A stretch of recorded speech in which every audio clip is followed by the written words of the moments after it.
दोस्तों इस वीडियो में हम 2008 से लेकर 2024 तक आईपीएल के 16 सीजन्स में चेन्नई सुपर किंग्स की जर्नी के बारे में बात करेंगे और डिटेल में जानेंगे कि किस तरह सीएसके आईपीएल की नंबर 1 टीम बनी, किस तरह सीएसके ने सबसे ज्यादा फाइनल्स खेले, किस तरह एमएस धोनी आज 42 की एज पर भी सीएसके को विक्ट्री की तरफ लीड कर रहे हैं और कैसे सीएसके बना मुंबई इंडियंस आईपीएल की सबसे इंटरेस्टिंग राइवलरी बनकर सामने आई है।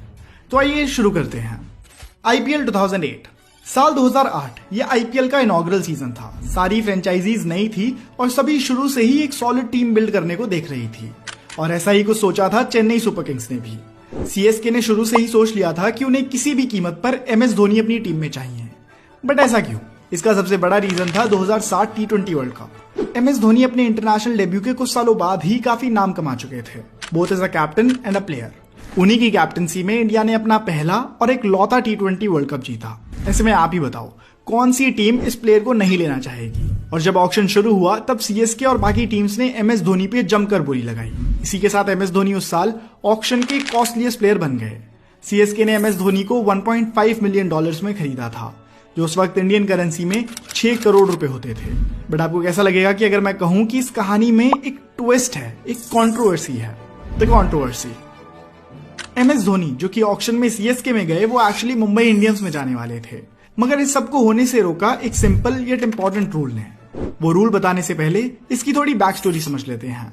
2007 में जब इंडियन टीम ने टी20 वर्ल्ड कप जीता तो इंडियन व्यूअर्स के बीच टी20 क्रिकेट को लेकर हाइप और चर्चा अब बढ़ने लगी। जहां 2007 के ओडीआई वर्ल्ड कप में ग्रुप एग्जिट के बाद इंडियन टीम की इमेज बहुत ज्यादा खराब हो गई थी, वही टी20 वर्ल्ड कप इस इमेज के लिए एक रिवाइवल बनकर सामने आया, जिससे इंडियन टीम अब रातों रात सुपरस्टार बन गई थी। टी20 क्रिकेट की इस बढ़ती पॉपुलैरिटी के बैक स्टेज में बीसीसीआई ने आईपीएल की अनाउंसमेंट कर दी और अब इंडिया में टी20 लीग क्रिकेट किक ऑफ करने को तैयार था। इसी के साथ ये बात भी तय थी कि इससे बीसीसीआई को मैसिव प्रॉफिट्स होने वाले हैं। फिर व्यूअरशिप बढ़ाने के लिए और लीग में एक बैलेंस लाने के लिए एक नए रूल को निकाला गया। इस रूल का नाम था आइकॉन प्लेयर रूल।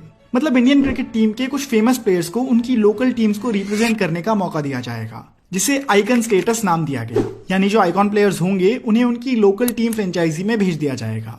इसके अलावा उन्हें ऑक्शन के सबसे एक्सपेंसिव प्लेयर से 15% ज्यादा पे किया जाएगा।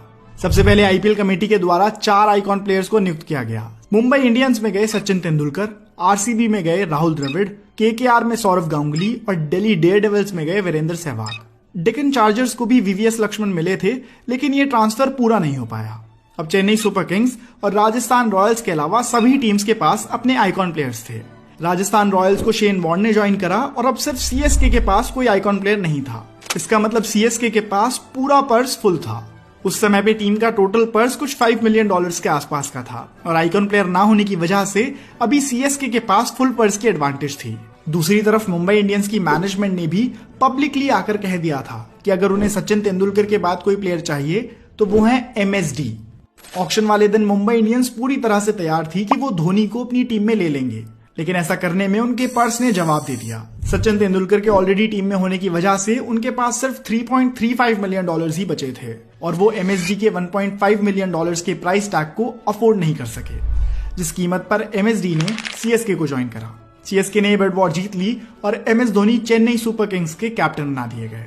2008 the inaugural season of IPL. Auction के बाद सीएसके की टीम काफी सॉलिड लग रही थी।